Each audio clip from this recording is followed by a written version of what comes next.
Seeker. Last week we talked about the parallels between Brett Kavanaugh and Robert Bork, the Supreme Court nominee who was the last to be rejected from the Supreme Court. It's interesting that he was rejected in 1987, emphasis on 87, and Kavanaugh, his vote will be tomorrow, October 5th, the day leaving 87 days left in the year. If you missed my video on Robert Bork, we talked about how the man who ended up filling the Supreme Court spot that Bork didn't get was Anthony Kennedy. And now Kavanaugh is attempting to replace Anthony Kennedy.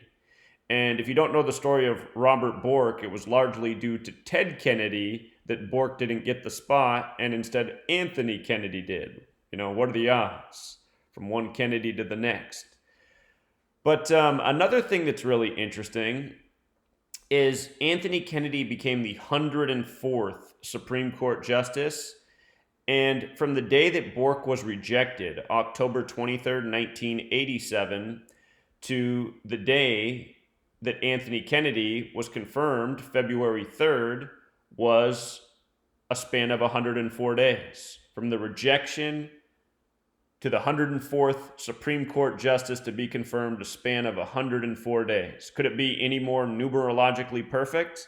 Well, think about this. Kavanaugh today, 10-4, October 4th, 10-4, kind of like 104.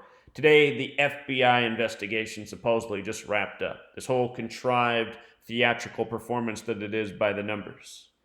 You know, isn't it a lot of coincidences? Isn't it a lot? And just understand, everything that happens with every Supreme Court justice is just as numerological.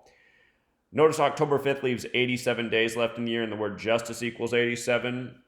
I'm sure for a lot of you, the death of Antonin Scalia down at the same ranch by where Dick Cheney shot his buddy in the face while hunting for quail, just like Scalia was doing when he died. Well, he wasn't hunting at the time, but he supposedly died in his sleep. I'm going to get rid of all these other ciphers right here. I just want the alphabetic order, the same one that justice equals 87 in. You write out justice with the alphabetic order. J is the 10th letter, U is the 21st, S is the 19th, so on. Justice 87. You write out the name Antonin, 87. Remember how they said a pillow was found over Antonin's face? Pillow 87. And I covered this years ago. There's a Family Guy cartoon that brings together Antonin Scalia and Dick Cheney and shooting a guy in the face while quail hunting. Notice the name Dick Cheney, 87, right? And there's something called the Sumerian cipher. It's where you multiply the alphabetic order times 6. Dick Cheney, anything that's 87 will sum to 522, so justice will be the same way. Here, let's just go to my blog real quick. And I just want you to see this with your own eyes, how all of this stuff comes together.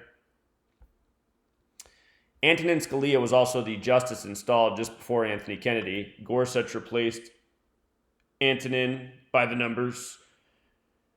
Now the next Supreme Court justice will replace Kennedy. But if I just do a search here, this should bring up the post I want. Just got to see how well mapped out all this stuff is. 522 weeks later, from Dick Cheney's shooting accident, February 11, 2006, to Scalia's death, February 13, 2016.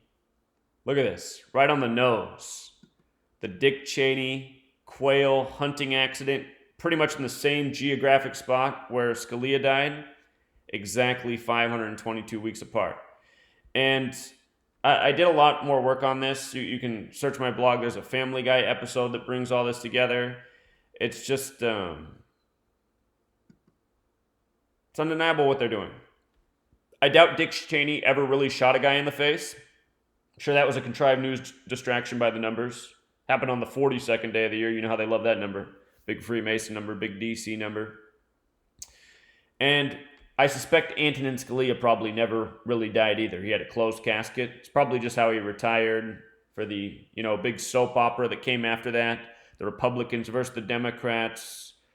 Republicans not allowing a Supreme Court justice to be put in, during Obama's last year. And that's just what I mean with the two parties. It's like the Democrats are like the coward party with no backbone who don't know how to stand up for themselves. They're just like the little kid that gets bullied at school.